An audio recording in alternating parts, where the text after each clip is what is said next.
Desk on the Joy News channel. I am Daniel Daze. Now, the holiday season brings with it an opportunity to enjoy, to meet with friends, to commiserate, and ultimately for friends to have some fun.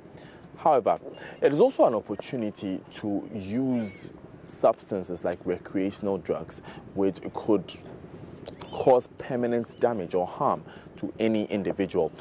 So today we've come to the Kolebu Teaching Hospital, where Mr. Logosu Amegashi, the head of the Addictive Diseases Unit, is someone who has worked a bit with people who, in the name of having a little fun, ended up with serious permanent damage to their brains and their bodies. We want to find out from him the danger associated with using narcotic and recreational drugs around this time of the year and how we can protect ourselves. Thank you very much for joining us, sir. Thank you. I'm privileged to have you here. Right. So in the first place, is this conversation justified? Do we have an increased amount of use that is a cause for worry around this time of the year? Well, it's this time is not necessarily the time for increase in the number of people who are going to use. It will interest you to know that around this time, people are taking decisions to quit using.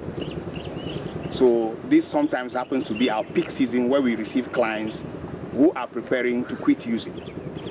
But it doesn't mean that new people who are not aware of the damages that drugs can cause are not also going to enter. They enter. This is a time. Some, not necessarily because they want to get addicted, but out of conviviality, out of sense of belonging, celebration, they go try drugs that are psychoactive. And when we say psychoactive drugs, we are talking of mind-altering and mood-changing substances. Some people use it. Examples being? Alcohol, marijuana, cocaine, heroin, tramadol, Valium. Any of those drugs that can change your mood and your mind, we call them psychoactive drugs. And they end up to be addictive. They are equally addictive too. So around this time, festive times, a majority of people, we have new people trying for the first time the drugs. Those of them who are fortunate enough will have very bad reactions when they take it the first time, adverse reactions. So it makes them very unlikely to go back using it. But those who claim they are fortunate now will enjoy it. They have a sense of euphoria, a sense of high, well-being. So they are tempted to continue using after this festive period. And that will be the journey to distraction. You understand? Right. So despite the fact that from your study, your observation, there are more people likely to make a decision to quit using these drugs, whether or not they quit is a different question. There are more people who are more likely to experiment, not for the sake of addiction, but for the sake of trying something new and enjoying the festivities a bit longer. Do we have any figures to back this? Well, the figures may not be representative of the whole nation. Every institution that is doing something about drug addiction has their statistics. I have the Addictive Diseases Unit. We have. That is why I was even able to tell you that we have the peak season.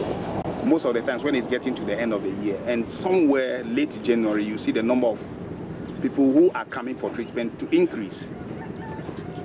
That's about the peak. The first 3 months of the year, you have people wanting to have something to do about their drug situation, substance use disorders. Now, but there is no statistical record as to the number of people who will be trying for the first time. It is not available. It could be at the level of the families. They will know that this is my first time, this is the first time my son is tasting this thing. And then some peers will know that this guy is now a newcomer trying it. But for them, there is no statistics. Now, those who are quitting in the various institutions too, we do not have a national statistics now. The Narcotics Control Board has started something. But it will interest you to know that those out there in the ghettos and the streets who are not in treatment centers because of the financial inability to be able to access those facilities, because some of them are addicted so much for fear of withdrawal, they will not want to do anything about recovery. Those numbers there are greater than what we are seeing in the clinics. Therefore, it is difficult to put a figure down that these are the number of people who are now entering and those who are making the effort to quit. So based on that, why then is there an increased danger of people entering? On what basis are we saying that there's an increased danger of people trying drugs for the first time around this time of the year? It happens. When after the season, after ESPA, those of them who will start having problems with it would come. They are represented. They will tell you that they are first users. And that's their first time of coming to treatment. And you have an increased number of that immediately after this holiday season? Yes, it happens. Some of them, unfortunately, come with complications, like psychotic complications. For example, if they use cannabis, you understand? And then some of them come with other social complications. Some people smoke, then go get aggressive, assault parents, girlfriends, and the rest. And it's only then that sometimes they are arrested to the police station, then they give the excuse that I was drunk or I was under the influence of something, and then that will be the first time they are using it. So you will not necessarily have the data from the rehabilitation centers. It could be in the police station, it could be elsewhere. So tell us a bit more about the effects of some of these mind-altering drugs as you define for us, because a lot of people, as you say, try these for the first time without thinking that it could have such an adverse effect on them. Well, it is a progressive illness, and it depends upon the type of drug that you are using. Those who are using alcohol and then they enjoy it for the first time, for them to get hooked onto it, it takes an average of about 10 years for them to get hooked on it. They move from the stage of experimentation to recreation to abuse before they come to the stage of addiction. That is dependency, where it becomes a disease now, because at that level, you may be aware of the complications.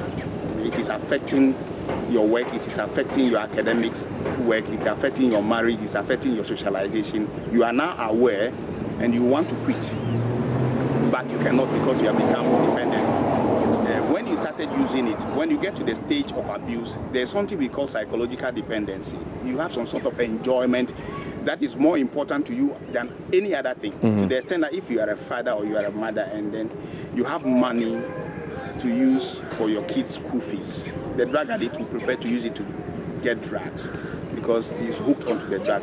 The other social responsibilities becomes opportunity cost to the drug use. So he or she will prefer to go buy drugs or take alcohol and then forgo those traditional responsibilities. Now, if for any reason the person is unable to do something about the usage from the stage of experimentation, recreation, and abuse, where the physical involvement of the body is not there, and he continues, because there's only a What do you mean by the physical involvement of the body is not there? When you get to the stage of dependency, there's physiological dependency, where when you don't use the drug, you suffer withdrawal period. Okay. That's what I'm talking about. But from the stage of experimentation, recreation, and abuse, it's only psychological dependency. When you stop using, you don't suffer physical pains. Okay. So it is easier for you, the user at that time, to quit on his own without any external intervention. So if for any reason you are unable to listen to your own self or listen to the complaints of other significant others and you continue using it, you cross from abuse to addiction, then the trouble comes. It becomes two troubles, one God. Your mind will be hooked and your body will be hooked. That is why the scientists call it a psychosomatic condition. Your brain is hooked and your body is hooked. Now, if your brain is sober and he says that no, I must stop this thing, when you attempt to stop, then you start suffering the withdrawals. And the withdrawals differ from drug to drug. The alcoholics will be having shakes, palpitation, running, sometimes diarrhea, sweating, uncomfortability until they take the alcohol. And when they take it, all these things. So alcohol becomes a medicine to cure the withdrawal syndrome.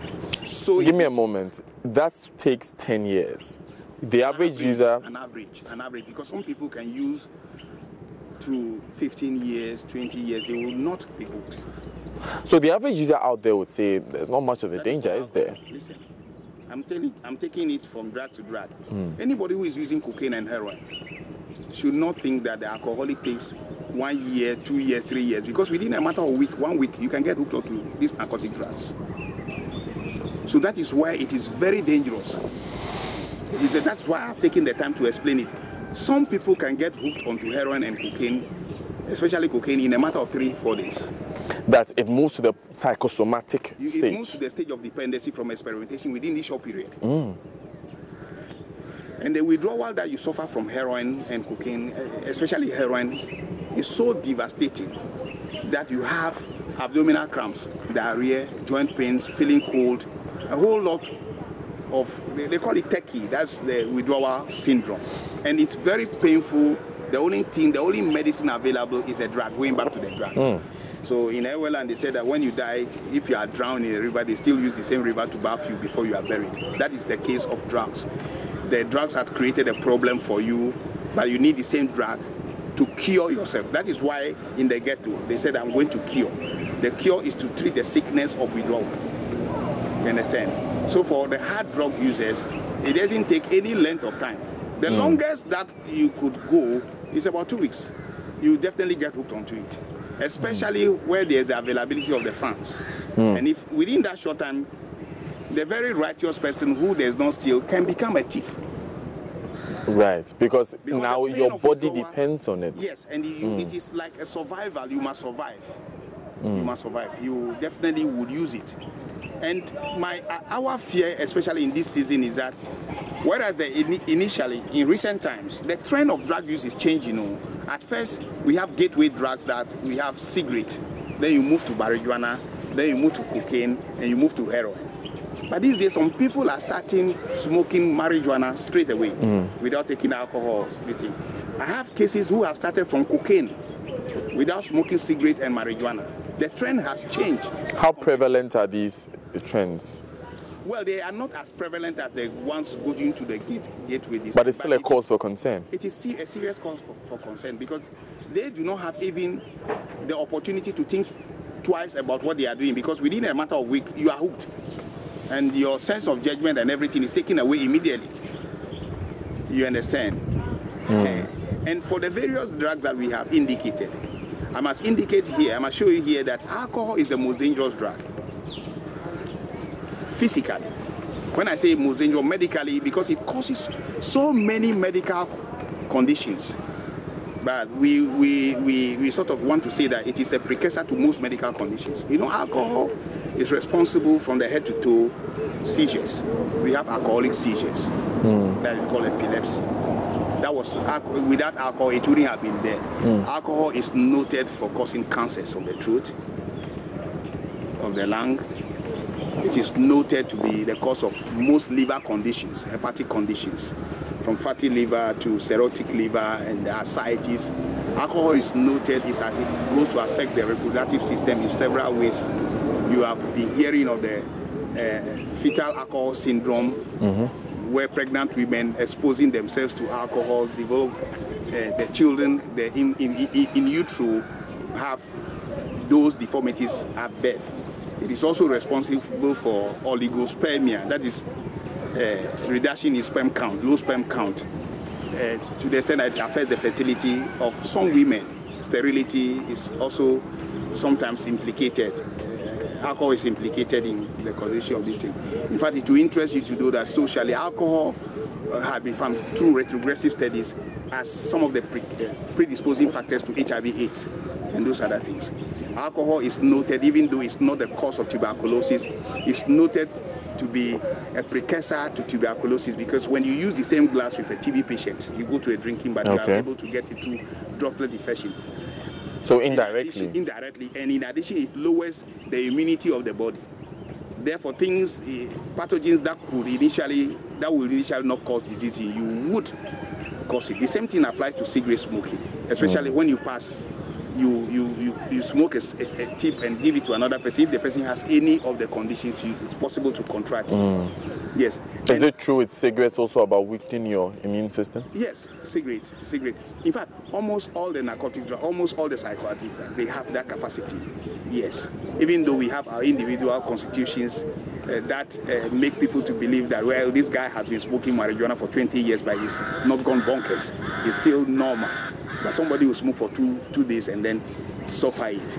I wish we could talk a bit more about cigarettes and marijuana, because these are drugs that we find most commonly around, aren't they? Fortunately, when Professor Kosa did that campaign against public smoking, you realize, you agree with me that cigarette smoking has gone down. Yeah. Yes, considerably. It's very interesting, and that is what we need to be doing for the other once, because when they started talking about legalization of marijuana, the incidence of marijuana use is now up. It is already decriminalized, unofficially decriminalized. You see people smoking marijuana in front of everywhere, in the presence of the police, and nobody bothers. You understand? And I'm just from a rehab center. The statistics that we had last year and this year have shown something very interesting, because over the years, from 1993 that I started this thing, alcohol is the one that takes the lead in all rehabilitation centers. People that we see with alcohol are the highest. But last year and this year, it is marijuana. Last year and this year, it is marijuana. And you believe this spawned as to whether it is as a result of this campaign, nobody is yet to know. Which is what I was going to ask. Yes. If nobody is going to know, but why would it happen around this time? It has not been so over the years. Are there any other factors that could be responsible for this? When these things started happening, if you are in the hamlets of Accra, and when the debate started, you see people jubilating and burning marijuana openly and smoking. You go to the villages, and then somebody who is a weed smoker is passed on, is dead. Weed is smoked openly now, and they celebrate and they perform their rituals in the full glare of the police and everybody. You will one day see it. So yes, if that is not the sole contribution to these changes in the statistics that we are having, it could be a contributing factor. But of course, there are other factors. There could be other factors, yes. That could. Okay. So we are talking a bit about the effects of these mind-altering drugs or medicines on your body, your mind, eventually. And we were very detailed about alcohol. Now, when you come to marijuana, some of these things, when you go to our psychiatric institutions, most of the psychiatric institutions, and data that you can collect from families that are afflicted with the disease of addiction to cannabis, they will tell you, in the psychiatric institutions, some time back, about 70% of the youth that are inmates there have cannabis-induced psychosis. If you talk to any of these things, whether they have a familiar this thing or not, there is cannabis-induced this thing. So that is one. Then aggression. In the area of aggression, where people, wife battering, husband battering, assault on children and the rest, it is all laid down in front of people who use cannabis, and not necessarily cannabis, sometimes cannabis and other things. Tuberculosis. When you do a retrogressive studies of the lung conditions, especially when you go to, there was studies that I did at the TV world some time ago, retrogressively, the majority of the people that were either smokers of marijuana or nicotine or both, or with alcohol. So TB, tuberculosis or chest diseases are implicated in smoking of cannabis too. Now, apart from that, there are researches that are not yet replicable in this part of the country.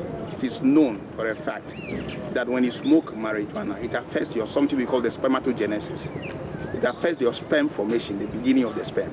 And it leads to denatured sperm that leads to congenital abnormalities, drugs, like the cleft palate and those things that you see on the TV.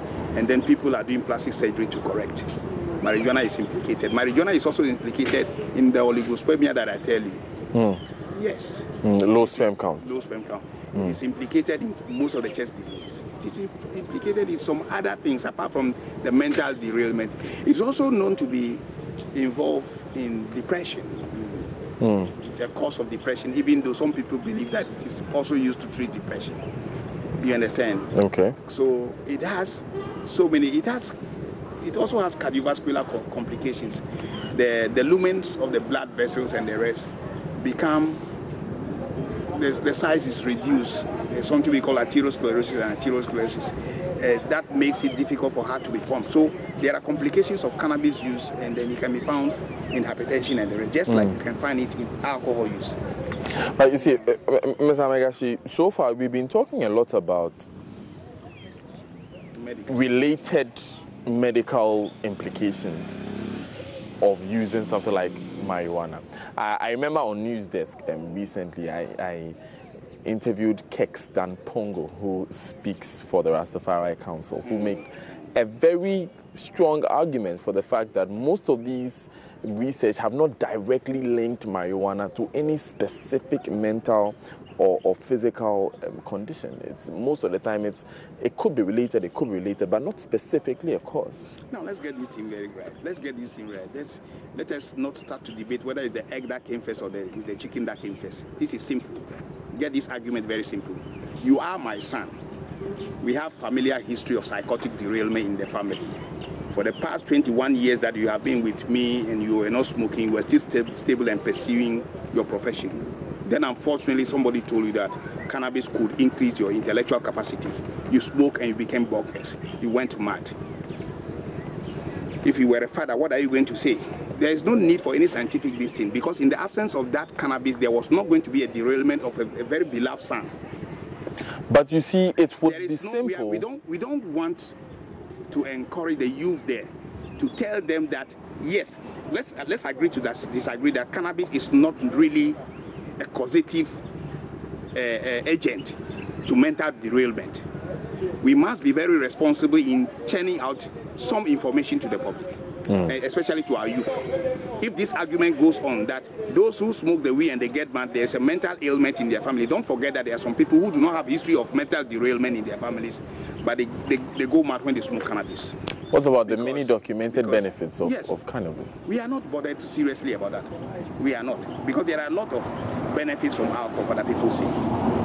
But it is not going to be good for any alcoholic to say that there's a benefit of red wine for my cardiovascular condition, then I'll start drinking red wine and get addicted and then precipitate my already cardiovascular conditions if there is. Listen very carefully.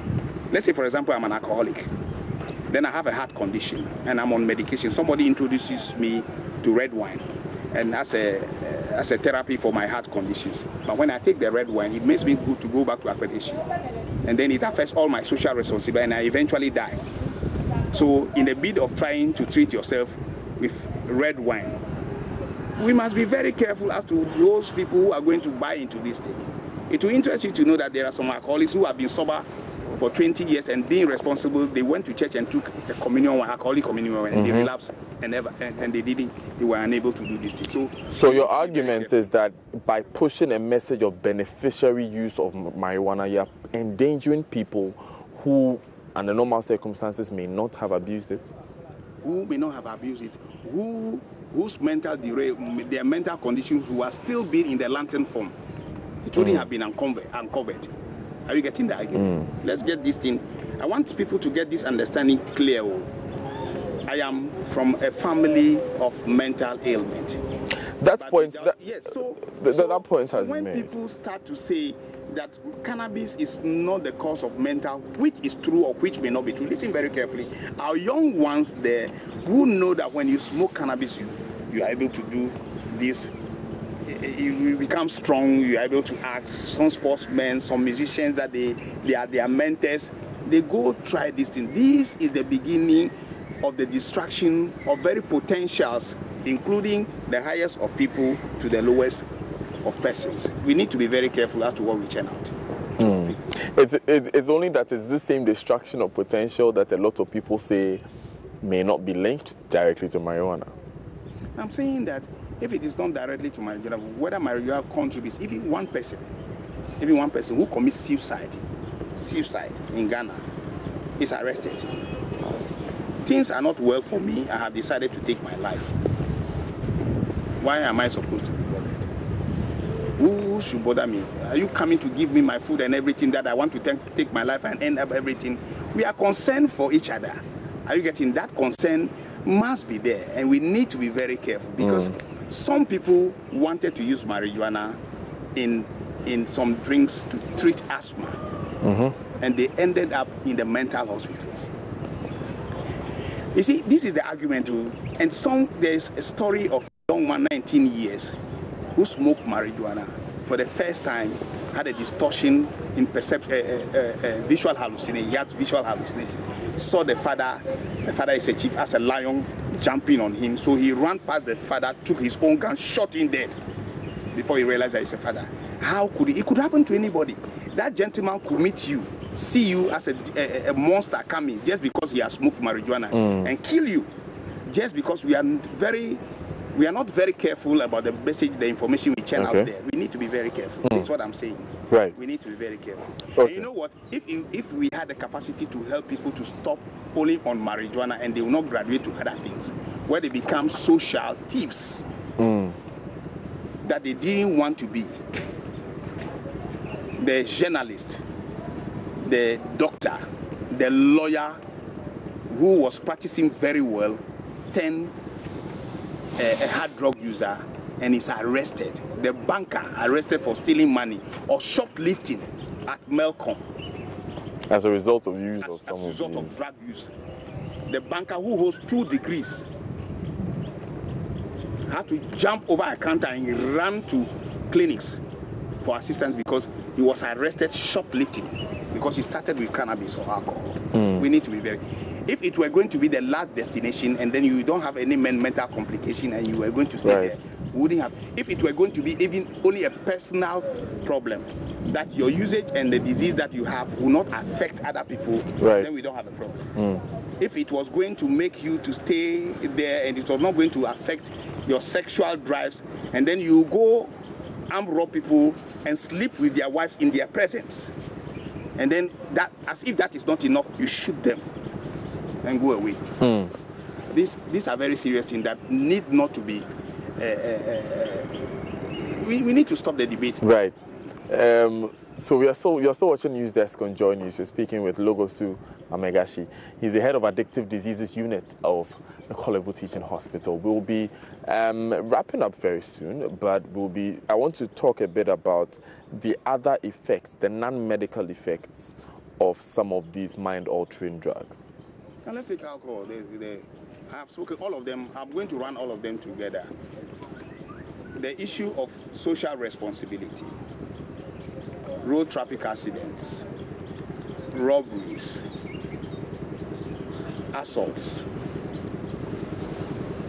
sexual perversions, prostitution, these attendant sexually transmitted diseases, and HIV/AIDS. A whole lot. They are there. In fact, those who are not even professionals could give you 1,001 of the complications because they have had people in their nuclear families and extended families who were doing things that they naturally wouldn't have done in the absence of the drugs. I'm very curious to know how that would work, but we'll take a quick breather. When we come back, we'll continue with that conversation.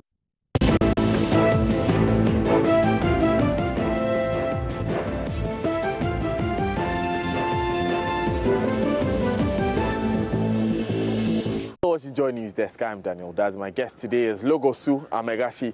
He's the head of Addictive Diseases Unit here at the Kolebu Teaching Hospital. Stimulating conversation, and no pun intended, I must say, for calling it stimulating.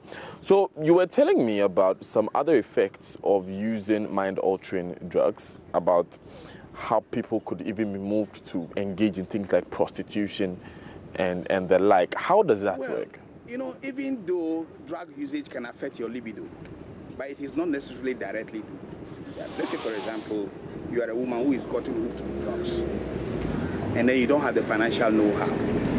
You need to do what you wouldn't have loved to do in order to get the drugs. So as a barter, you sell your body, excuse me, for the drugs. It happens. Some men also go into sodomy, homosexuality, in order to get the drugs. They go for such acts, sexual perversive acts, in order to get.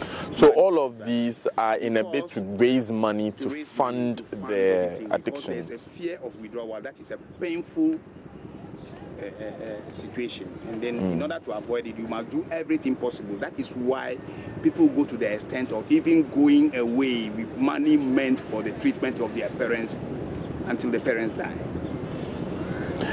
There is a case that happened somewhere, and the mother was in a critical emergency situation. Daughter and son were there. Daughter doled out money for some medication to assist mother. The son never came back, and the mother passed on.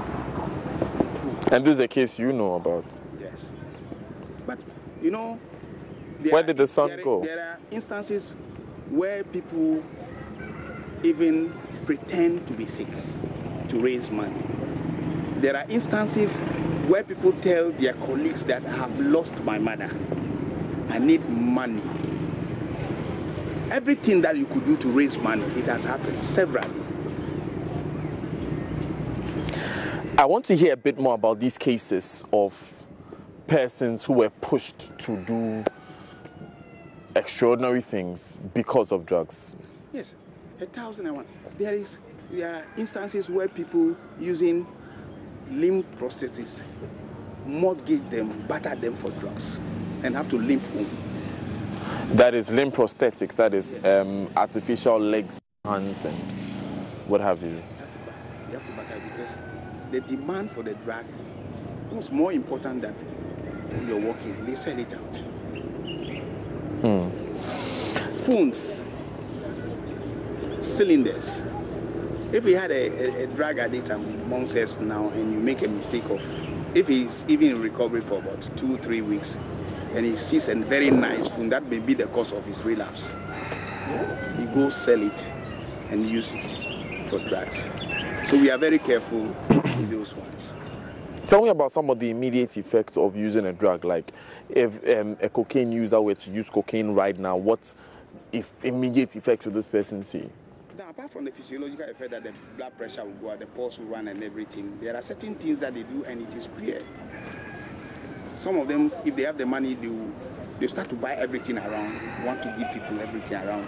And you will see them wanting to clean the place. Sometimes they want to sweep everywhere. And they'll be looking for something, and eventually they are looking for the very drug that they had already used. To the extent that they don't care whether it's a woman or not, they want to pull the ties apart and then find the drug there. To the extent that somewhere they call them Zoom Lion, they want to clean everything around. Now, there are some people when they use heroin. This is one thing that I want to share. Most people who use heroin for the women, sometimes they suffer amenorrhea. They can pass menses even for 5 years. Menstrual this thing stops completely. There are some men when they use heroin, the sex desire is killed completely. That you can sleep with a newly wedded person for 1 month, 2 months, 3 years, no action. These are some of the queer things that it's a fact, I'm telling you. And there are some that are not documented out there. We are getting from our clients. You know, most people who smoke marijuana, they don't dream. Most people will tell you they don't dream. They don't have dreams. They don't have dreams. How does that work? I don't know. It was strange to me to find out these things. I thought it was one person, but it's all over. The other time I was hearing that it was not even cannabis smokers. Those who use heroin too. These are funny things, and in this part of the world, we need to start to capture these things and start to document them. Because there are certain things that in the developed world, they don't do. Most of the time, I'm wondering whether they apart from shoplifting to support their drug, who steal and those sort of things, because they have other means of social support and the rest. And then the disease there is understood to be a disease, but in this part of the world, is considered a moral deficiency. And then people are not given the opportunity for treatment, and then it's like you have gone to inflict some disease on yourself, stay and this thing. Some people suggest that all of them should be just collected and locked up somewhere and bent. You understand? Even though it's a disease that we know, addiction is a disease. So how do people get to the point where they become psychosomatic? How do they start using? Because getting to the level of psycho is a process. It's continuous use. How do they start using? Most of the clients that we receive started using out of peer influence. So that is not a cause, it's a predisposing factor, because there are some people who move with their peers but they don't smoke and they don't drink. They are resilient. Now, apart from that, there are people who use drugs out of curiosity. They want to find out what is it that my uncle has been drinking and smoking. Some people want to start smoking because parents are using the home modeling. And some people do these things because they have their mentors who do the same things. Maybe they observe. The TV, your medium, is also one of the precursors. It exposes, and the association between beer and these good cars, conviviality. Some people think that when you drink some particular these things, some drinks, then you can get beautiful women and then they dance. You know, beautiful with good plaited hair and they dance, and then probably there's something in that. When you drink, then you may grow up and get those beautiful cars, those beautiful women. That association, the psychology of marketing is one of the areas that we are having the problems from. Okay. Unfortunately, I wish we could do this forever, but we have nearly run out of time. So let's take your final words on this matter. I have always been against the wording, however it is, decriminalization, legalization, liberalization of the drugs. Why? Because in those countries that these things are done, especially for cannabis, they are not using the cannabis as raw as we have it here. Cannabis, for example, has more than 400 constituents. Listen very carefully. And then those that are legalized, they are medicinal, treated. And it will interest you to know that the THC level, the tetrahydrocannabinol level of tropical cannabis is higher 10 times than those in the temperate regions. Now, apart from that, the intervention facilities, personnel, the institutions that are there to arrest the complications, from the physical complications, the psychosocial complications, the spiritual complications, and everything, they are there. In Ghana, for example, when we treat cases, the aftercare, where they need to have access to Alcoholic Anonymous, Narcotic Anonymous, it is not there.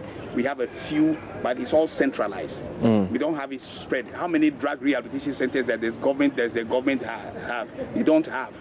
The ones that they have, there are financial limitations to some families. They cannot enter there.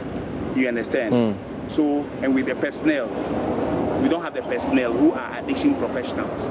I suppose when you go to Kenya, we have about 200 addiction professionals trained international that they export. But in Ghana, we have about only 18. For the entire country? For the entire country. We have doctors who know about addiction. We have medical, we have psychologists who know. But for addiction, there's a need for you to have specialized training in addiction if you're a doctor. If you're a doctor, you know it. It's a plus, a psychologist. Otherwise, the drug addict would even be able to manipulate you. You understand? So we don't have the facilities that are there to deal with the complications. Somebody smokes cannabis now, becomes aggressive. How to get a person to the psychiatrist? And you are all aware that the psychiatric institutions are challenged. You hear it every time. Sometimes they send them home, and there are not many. You see the people on the street, the medical complications, especially if eventually we are not careful and people deceive us to go and then legalize, and then legalization of needle exchange, the overdose incidents. I don't think we have the means to do that in this country. The medical, the psychological, the social, the system is not grown to take such a very suicidal gamble. So that is my beef. Nobody. Let us be very cautious. At least this is a challenge to the MPs and the rest. There are about 277 constituencies. All of them should use the fund to have rehabilitation centers in all the constituencies of the country before we start doing something like that. If it is going to be anything, then they should start. Those who are going to vote to liberalize this thing, they should provide part of their distance for drug rehabilitation centers and set up AA and NA centers. Because for drug addiction, if you think that it is an irresponsible family that has made them to be this thing, the effects are not going to be with only the irresponsible family. You could be cross on the street. Entire society. Can't point, give me your money or I'll finish you. So it is not something that we have to think that or allow them to die. Let the dead bury their own dead. Okay. That is not it. It is not so. We have been speaking to Logoso Amegashi. He's the head of the Addictive Diseases Unit here at the Kolebu Teaching Hospital. I am Daniel Daze. You're watching News Desk. Welcome back. My name is Ben Asabubedu, and this is News Desk. Up next is Business with Darryl Kwao.